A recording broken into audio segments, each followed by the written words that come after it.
ஆங்கிலம் பயிற்சி செய்யுங்கள். Yes, let's go. What's your name? My name is Beatriz. இன்னும் கொஞ்சம்தான் அன்பே.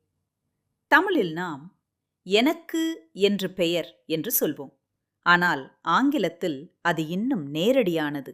அதாவது my name is என்று சொன்னால் போதும். அங்கே called என்ற வார்த்தை தேவையில்லை. அது கேட்பதற்கு சற்று செயற்கையாக தோன்றும்.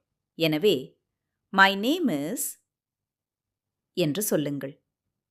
Oh, okay. My name is Beatriz. மேலும் உங்கள் வயது என்ன?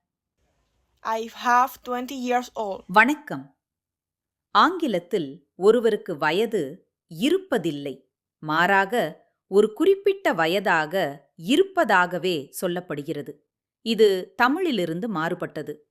எனக்கு உங்கள் வயது ஆகிறது என்று சொல்வதற்கு பதிலாக ஆங்கிலத்தில் I am years old என்பது சொல்ல வேண்டும். I am 20 years old. அப்படியேதான் மன்னா. இப்போது நிலைமை சரியாக அப்படித்தான் இருக்கிறது. நீங்கள் ஒரு பூர்வீகவாசியைப் போலவே பேசுகிறீர்கள்.